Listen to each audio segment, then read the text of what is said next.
Welcome to our new session of our politics classes. Dear students, I hope all of you are attending the lectures carefully. So, yesterday I have covered Attorney General of India, that comes under the Union Executive Authority. Today I am relating a new topic, okay, that is totally related with Attorney General of India. Fine. So, today our new topic is general but not attorney general, okay, that is advocate general of a state, okay. So let's start today's our topic, that is totally related with Attorney General of India, okay.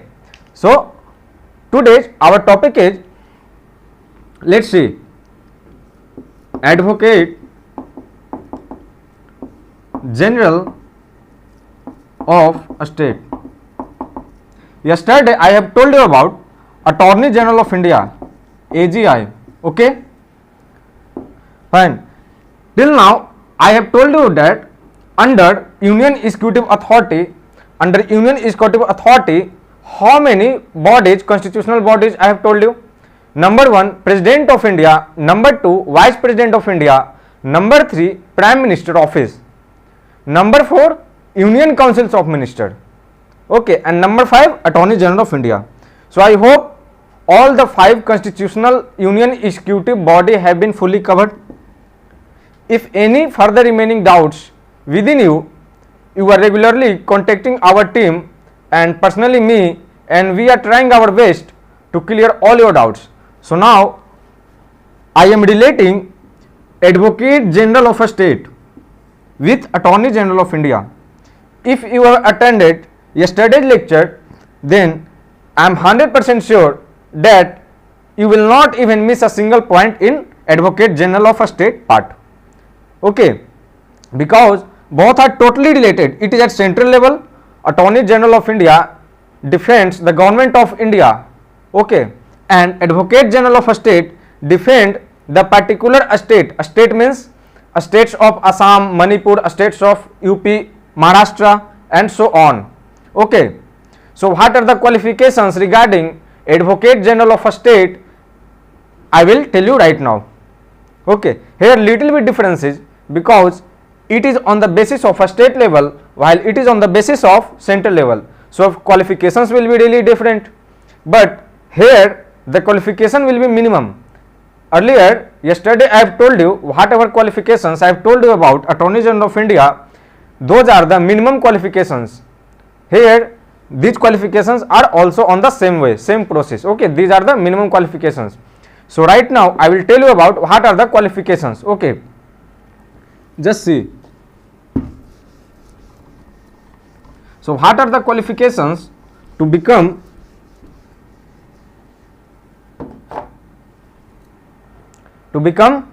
Attorney General of a state? So if you are starting correlating the things, as I hope, then definitely it will be clear 100%, I am sure.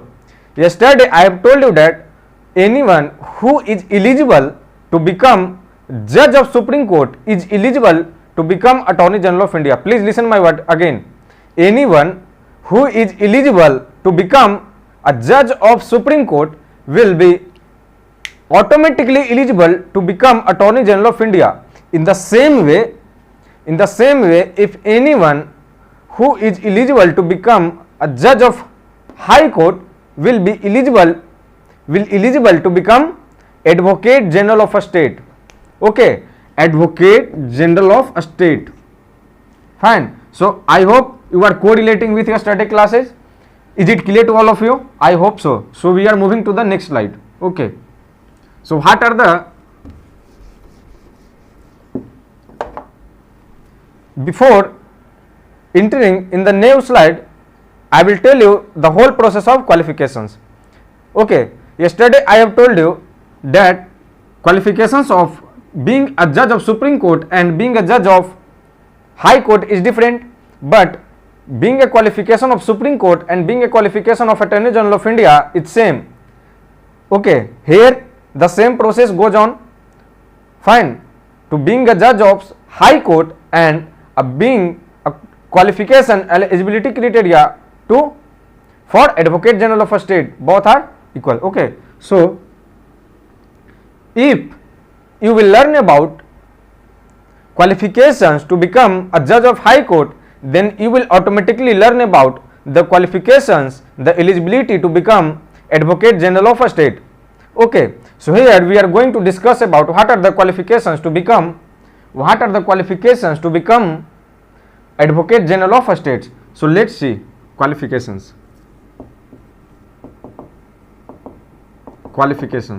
After qualifications, we will come on remuneration part. Okay, let's see.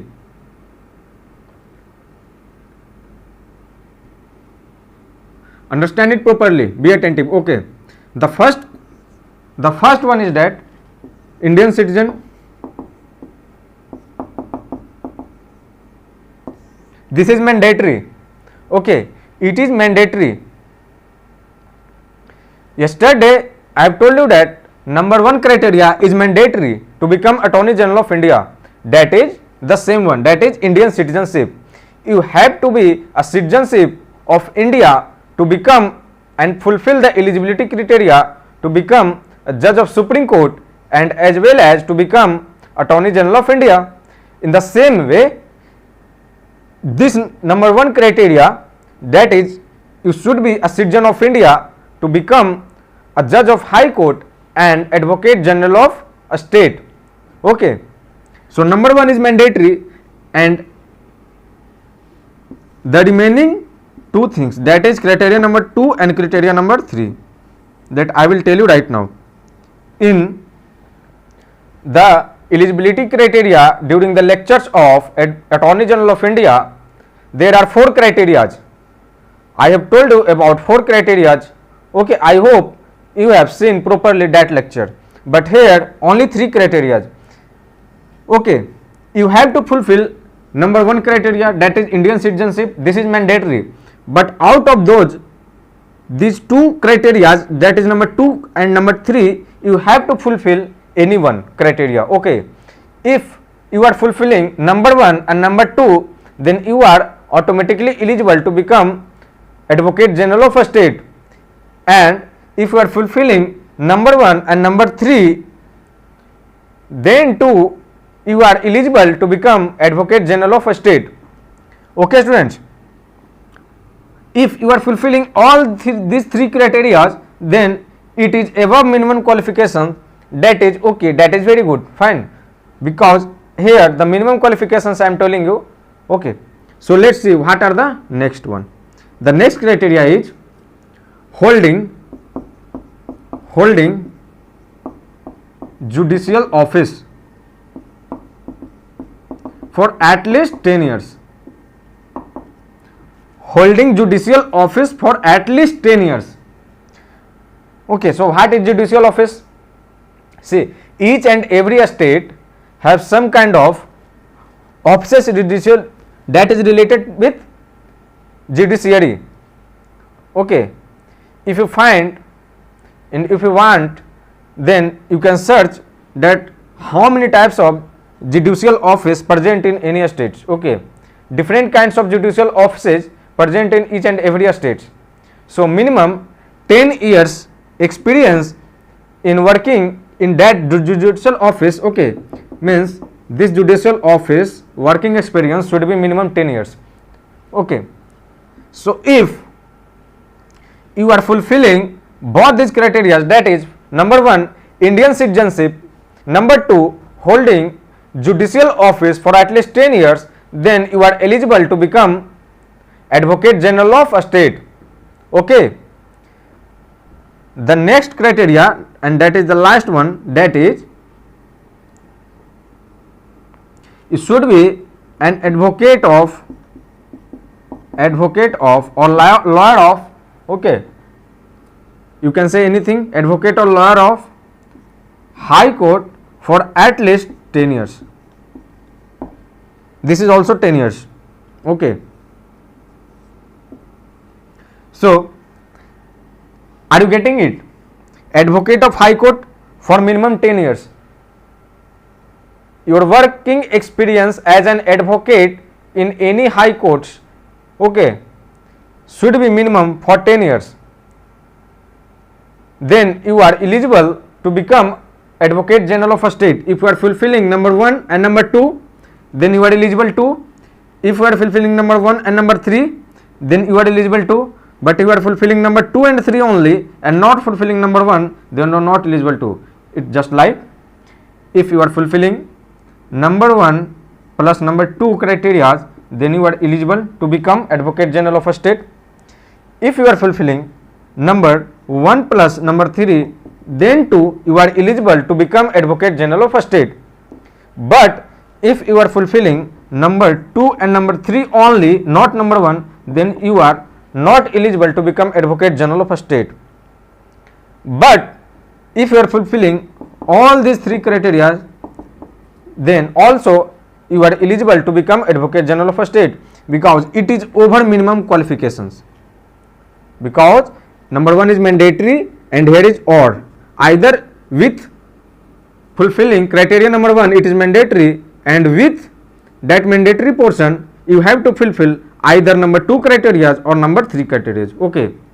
So if you are fulfilling all these 3 criteria, you are above minimum qualification, so you are automatically eligible to. Okay. So these are the minimum qualifications. Number 1 is mandatory. I hope this is clear to all of you. Another thing I want to repeat, yesterday I have also told you about this one and even this one. See, I will take 2 to 3 minutes for explaining both these parts. I hope you already got it, because yesterday I have told you in the detailed section, okay, about both these, but please listen again. If you are confusing in that portion, just revise it. Okay, fine.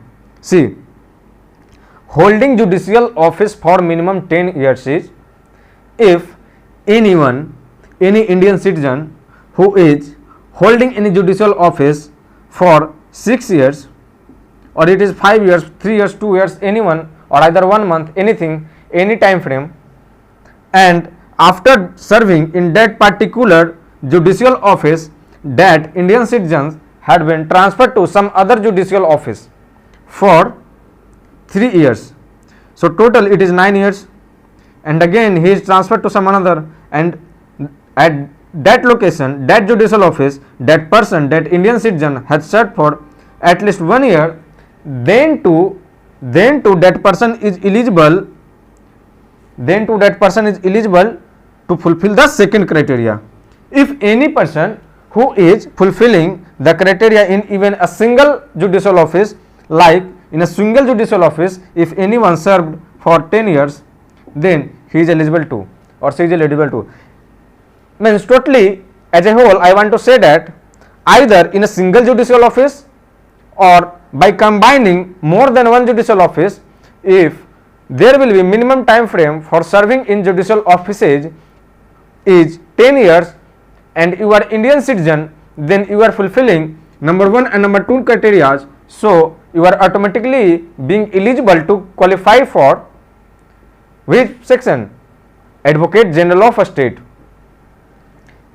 In the same way, number 3 is also the same one, like Advocate of High Court for 10 years. Okay, like if you are, I have given you yesterday examples that if you are advocate in Madras High Court, in the same way, if you are advocate in Madras High Court or any other high courts, like if you are serving in Madras High Court, if you are an Indian citizen and you are an advocate, serving advocate in Madras High Court for 8 years, and after that you are going somewhere else and serving in another high courts for minimum 2 years, then also you are eligible.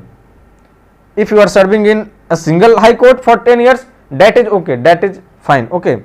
But if you are serving more than one high courts, even 2, 3, 4, 5, 6, 8, 9, 10, 11, 12, there is no restriction, then too you are eligible to fulfill criteria number 3. So if you are Indian citizens and fulfilling criteria number 3rd, then too you are eligible to become Advocate General of a state. Fine. So I hope this is clear to all of you. Okay. So now I will tell you about remuneration part. Remuneration means salary and allowances part. Let's see.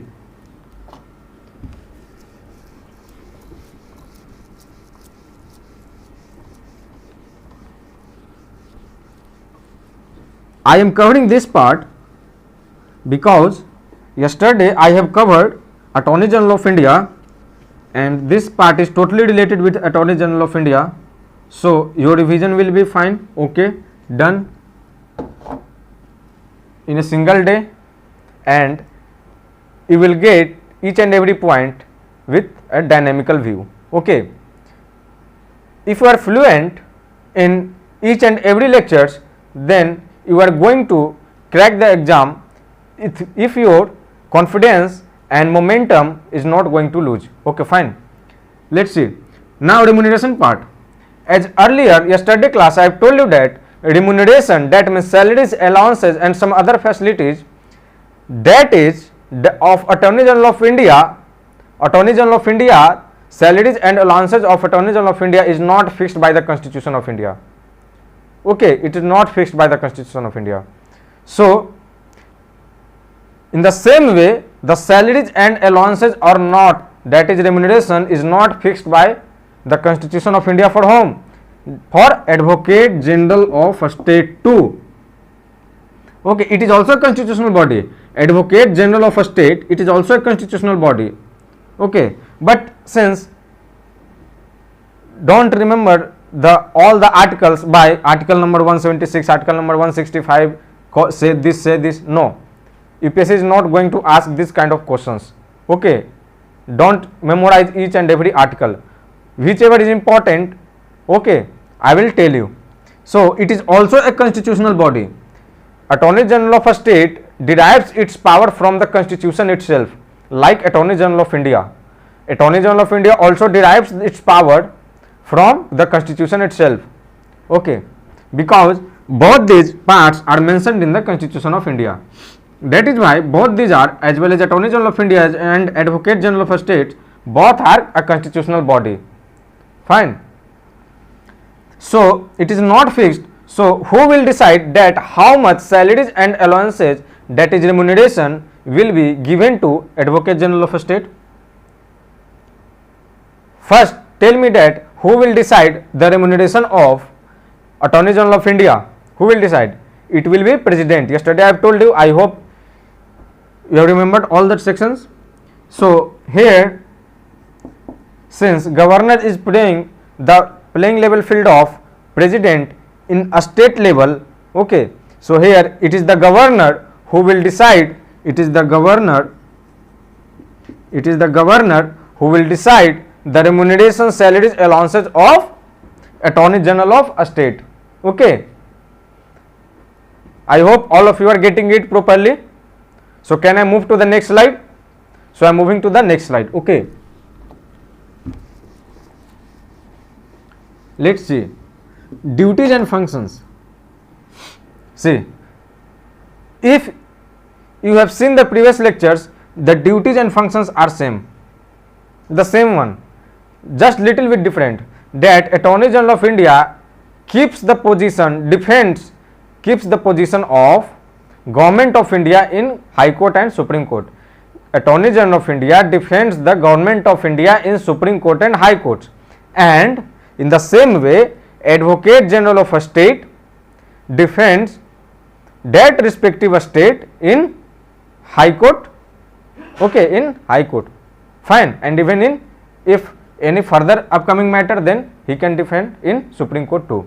Okay, so if say just yesterday lecture, if you have seen, then I don't need to explain the whole things, but in a summary way, in just 2 minutes I will clarify all your parts of duties and functions. Okay, so give advice to government of India, not, it's not government of India. Government means here I am talking about which one? It is about a state. A state means India is also a state. Okay, India is also a state, but here since a state means it's Maharashtra, UP, Uttarakhand, Bihar, okay, Assam. So these kind of states I am talking about. So give advice to a state. Fine. In each and every legal matter related with law, it is the duty of Attorney General of a state. It is the duty of Attorney General of a state to give advice to a state government to that respective state government, okay, that respective state government in matters of legality, laws, in matters of courts, okay. So it is the duty of Attorney General of a state to give advice to respective states. And during remuneration part, it is possible that in the previous slide, I hope so all of the slides are clear till now. So during the previous slides, I told you that remuneration is not fixed. So it is possible that Advocate General of a state of Maharashtra is earning, let's suppose it's 2 lakhs per month as remuneration, and Advocate General of Uttar Pradesh is earning different amount from Maharashtra. It is possible. It may be equal, it may be more, it may be less. It is possible because it is upon decided by whom? Governor. And governor is not a single one for all the states. Okay, I hope you have seen the lectures of governor. So it is clear. Other legal duties means, yesterday I have told you about the examples of a scrapping of, abrogation of, removing of Article 370 from Jammu and Kashmir. Okay, in the same way, if any state wants to make any laws, okay, like recently Bihar government of Bihar has made a task force, okay, a special task force, something like that, okay. So what do you think, that government of Bihar is just putting that law in a state assembly and passing that law? Not at all. First of all, what government do that, state government do that, if a state government feels that this is something that is not 100% satisfied by that respective state, that it is legal or not, then respective state ask Advocate General of a state that is it possible to apply this law in a legal way, or is there any way to purchase, okay, to purchase this law according to court's legality? Is it possible? If only if Attorney General of a state advises satisfied that respective state's government, only then that respective state government will apply the law. Okay, so see what a huge role playing here by Advocate General of a state. Like Attorney General of India, Advocate General of a state too is playing a major role, okay, in all the laws, okay, and legality in each and every state. So I hope it is clear to all of you. Since yesterday I have told you in a broad way about a scrapping of Article 370 from Jammu and Kashmir, only way is other legal duties, okay, that comes under other legal duties. So that is why I am not telling you in so detail, because if I will go in detail then it will be a boring class, okay. So I hope it is clear to all of you. So what are the duties and functions of Advocate General of a state? So I am moving to the next slide and we will see something else about Advocate General of a state. Another question is that it is about resignation, but first of all see that who will appoint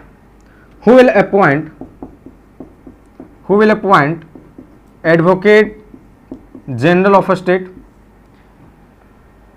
Before coming to this one, tell me that who will appoint Attorney General of India? It is President. It is the President who will appoint Attorney General of India, but only on the aid and advice given by the Union Council of Ministers. See, there is difference between Union Council of Ministers and a State Council of Ministers. There is difference between Attorney General of India and Advocate General of a state. There is difference between President and whom? Governor.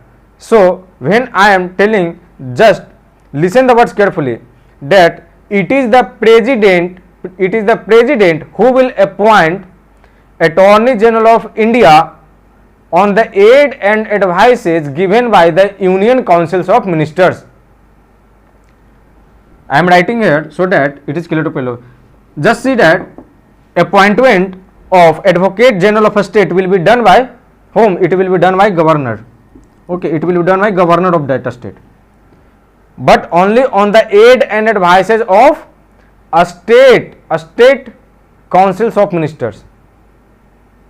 Okay, appointment of Attorney General of a state will be done by governor of that respective state, but only on the aid and advices given by the state councils of ministers. I will write two lines, okay, to differentiate between Attorney General of India and Advocate General of a state. Okay, I will write two lines, only then I will come to that resignation slide. Okay, let's see. I am writing here. It is the president. It is the president who will appoint Attorney General of India. Attorney General of India. Okay, but on the aid and advices given by Union Councils of Ministers, and Union Councils of Ministers will be chaired by who is the head of Union Councils of Ministers?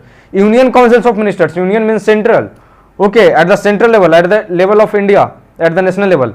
So who will be chaired Union Councils of Ministers?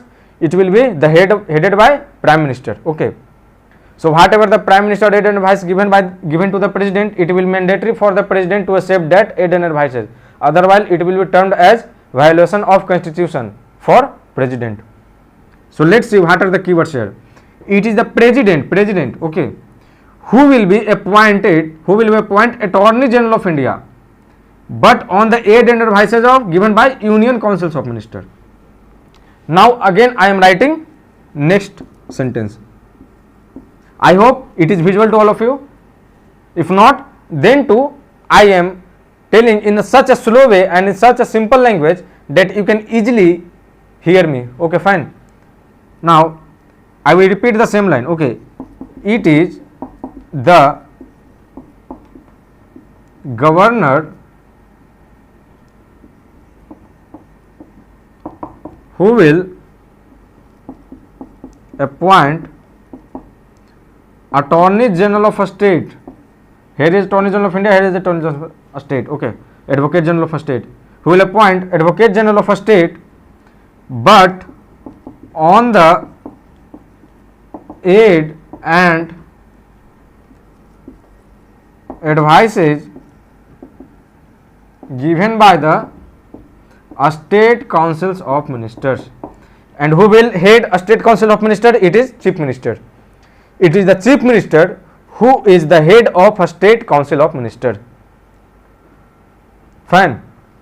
So see, at the central level and at the state level, here it is governor. Governor will appoint whom? Advocate General of a state, but on the aid and advices given by the state councils of ministers. Here at the central level, it is the president who will appoint whom? Either Attorney General of India or Advocate General of a state, Attorney General of India, but only on the aid and advices given by the Union Council of Ministers.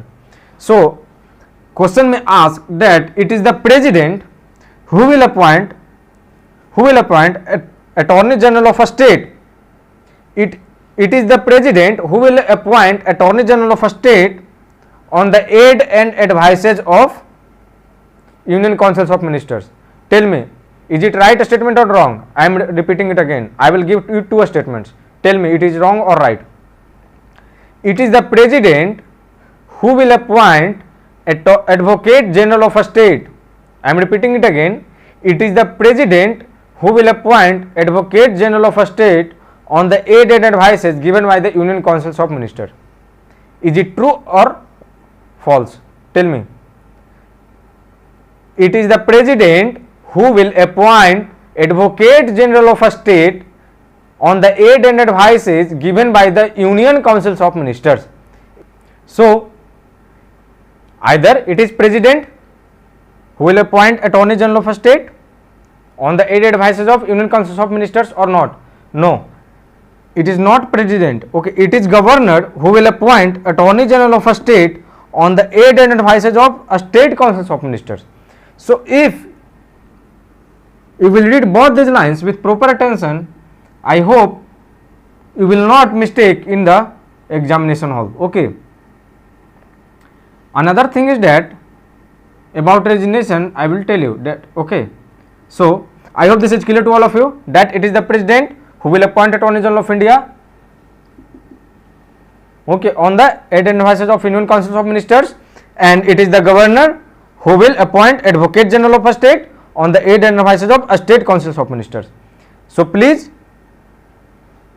memorize it little bit, not properly, because it is not a part that is memorization. Okay, just read it 1 to 2 times, you will clear about these sections.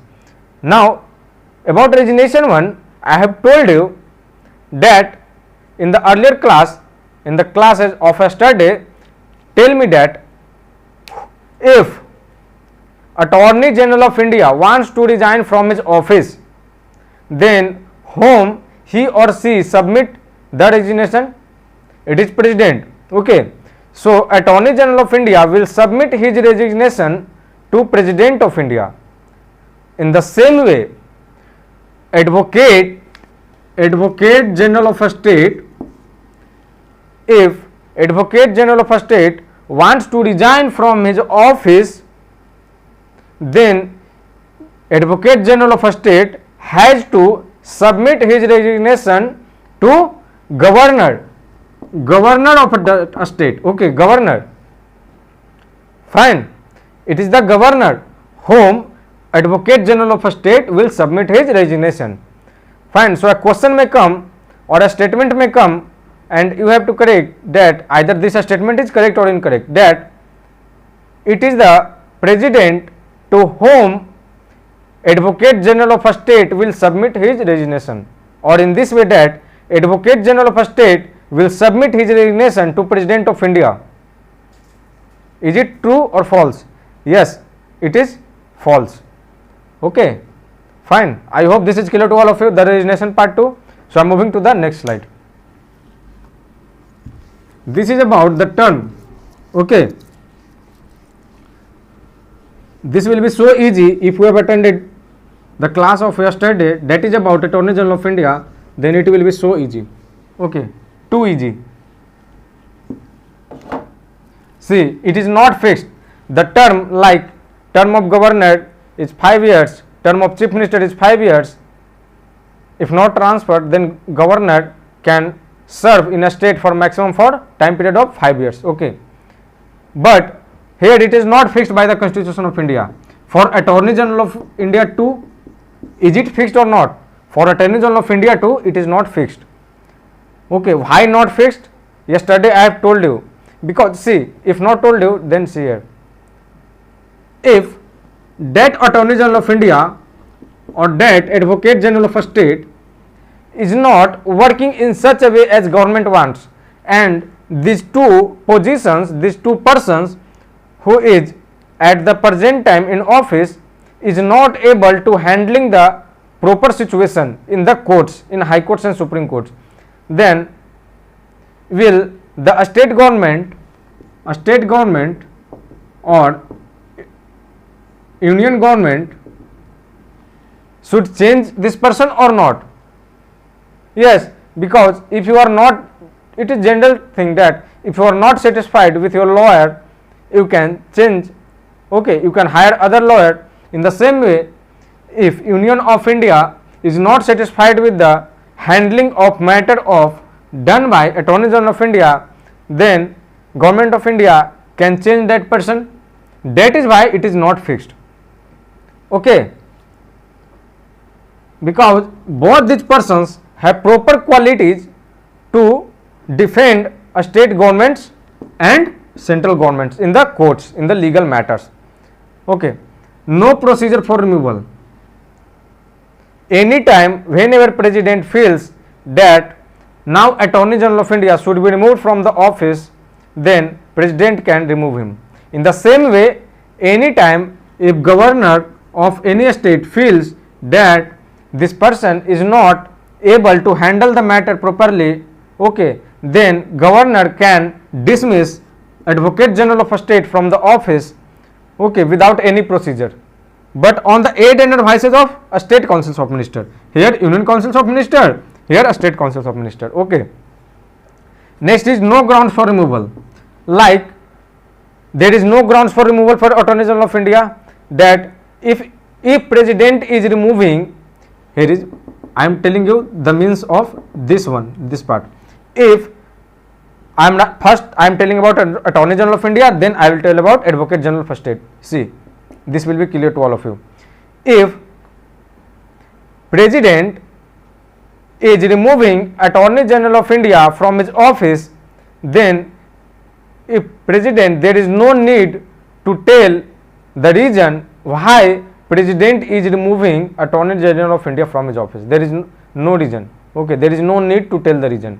In the same way, if governor is removing Advocate General of a state from his office, then there is no need for the governor to tell Advocate General of a state that why you are being removed from the office. Okay, so there is no grounds for removal. Like the removal of president, there is a ground that if president is violating the Constitution of India, if president will violate the Constitution of India, then president can be removed by process of impeachment. But here there is no grounds, there is no procedure, just removing without any grounds, whenever a state government wants and whenever central government wants. For central government it will be done by president, and for state government it will be done by governor. Fine, because all the things done by aid and advices of councils of ministers at central level and a state level. Here it is governor's pleasure. Governor's pleasure means, yesterday I have told you about president's pleasure. Today it is about governor's pleasure. Means whenever governor wants, governor can remove. It means till the time governor is satisfied with your work. Here it means governor is not satisfied. It means till the time a state councils of ministers is satisfying with the behavior, the working quality of Advocate General of a state, that Advocate General of a state will hold his office. But whenever a state councils of minister feels that this Advocate General of a state is not handling the matter properly in a proper way, then a state councils of minister will suggest the governor that please remove this Advocate General of a state from his office. So governor will have to remove it. Governor will have to remove it. Okay, that is why ultimately it is finally done by governor, but in the aid and advices given by the state councils of minister, but ultimately the final thing done by in the name of governor. Okay, that is why it is said that it is governor's pleasure. During the pleasure of governor, okay, during the pleasure of governor, Advocate General of a state can serve his office. In the same way it is for Attorney General of India too. I hope this is clear to all of you. So can I move to the next slide? Fine, I am moving. This is clear to all of you. This is about qualifications. So moving to the next slide. I am moving to the next slide because this is clear to all of you. Okay, so I am moving to the next slide. Fine. This is little bit blurred, but I am trying to okay it. If it is possible, yeah, Advocate General of a state, this is our term today. See, one thing extra I want to tell you about. See here, yesterday I think there is one missing point, that Attorney General of India, listen it carefully, Attorney General of India can participate in the proceedings of Parliament. Attorney General of India can take part in the proceedings of Parliament. It means whenever Attorney General of India feels or Government of India feels that it is the time for Attorney General of India to appear in Lok Sabha or Raj Sabha, that is Parliament of India, then Attorney General of India can participate in the proceedings of Lok Sabha and Raj Sabha, because opposition parties ask their questions on legal matters to on some laws made by the parliament, made by the government of India, then sometime Attorney General of India can defend the government of India by giving the legal things. Okay, so it is possible that whenever Attorney General of India feels or government of India feels that Attorney General of India should participate in the proceedings or process of the proceedings of Lok Sabha or Rajya Sabha, then Attorney General of India can participate in parliament, but not in a state legislative. Listen it, but not in a state legislative. Okay, in the same way it is the for Advocate General of a state too. Not only that, apart from it, Attorney General of India, there are so many committees, parliamentary committee. Okay, there are so many committees work under Lok Sabha and Rajya Sabha. Many committees. Whatever those committees, I will take separate session that will comes under parliamentary committee. I will take that only after taking the classes of parliamentary system. Only after that I will take the classes on parliamentary committee. Okay, so Attorney General of India can become a member of any committee of Lok Sabha or Rajya Sabha, any parliamentary committee he can become a member, but cannot vote. Again listen, Attorney General of India can participate in proceedings of Lok Sabha and Rajya Sabha, but cannot vote on any matter, cannot vote, no right to vote. Okay, but Attorney General of India can become member of any parliamentary committee. Okay, in the same way, Advocate General of a state can participate in a state legislative assembly. Okay, in the same way, a state legislative assembly, or in some states it is a state legislative councils to present in few states. Okay, so whenever it is present in all the states, a state legislative assembly, and it is present in few states. Okay, a state legislative council in few states only.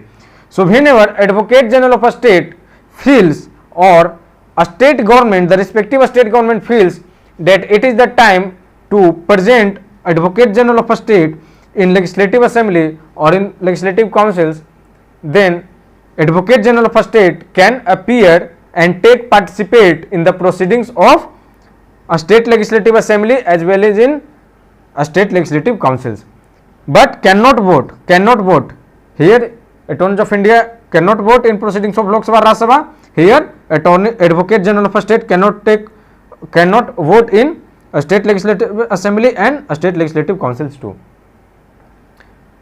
And in the same way, he can become, Advocate General of a state can become a member of, there are many committees regarding legislative assembly and legislative councils, like parliamentary committee. So here is legislative assembly committee, legislative councils committee means legislative committees.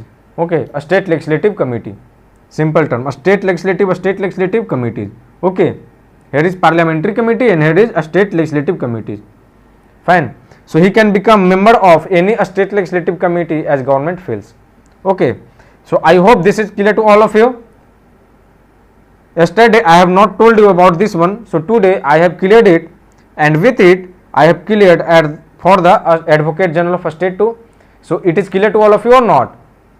If not, then contact us or see the video for 5 minutes again, this part. I hope this is simple, this is clear to all of you. If I am not able to clarify all your doubts, I will be more than happy if you will contact to our team and even me. I will clear the doubts you separately. So if any other slides remaining, I want to cover the slides, but I hope there is no slide remaining, but we will look into it if any other.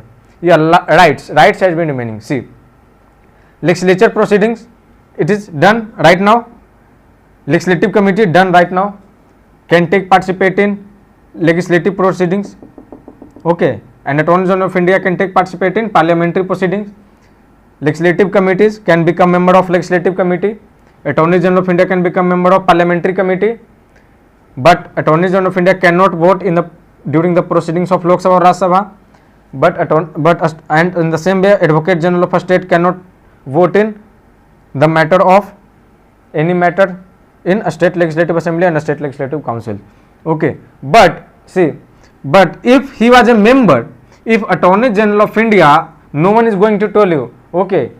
And in no books, I thought very few books it is mentioned, so please listen it. If Attorney General of India becomes member of any parliamentary committee, if Attorney General of India will be never member of any legislative committee, he will always be a member of parliamentary committee. And Advocate General of a state will never be a member of parliamentary committee. Advocate General of a state will always be a member of legislative committee. Not compulsory that it will be a member, but if government of India or any respective state feels, then he may become a member of that committee. Okay. So during the membership of that committee, Attorney General of India can vote, okay, under that committee meeting. Okay. But that is not a matter, that is something really necessary one. Okay. But since it is mandatory for me to tell you the whole thing, since it is mandatory, that is why I am telling you. If Attorney General of India is a member of any parliamentary committee, so inside that committee, if there are 5 members, 6 members, any number of members, and there is internal voting going on for any discussion, okay, so in that section he can vote because he is a member. Okay. For the same, Advocate General of a state can vote too if he is a member. Okay. But that voting is not play a very good effect on any kind of, okay, law making. Okay. This is only for suggestions. These committees make some suggestions, recommendations to parliament and to a state legislative. Okay. Just recommendations.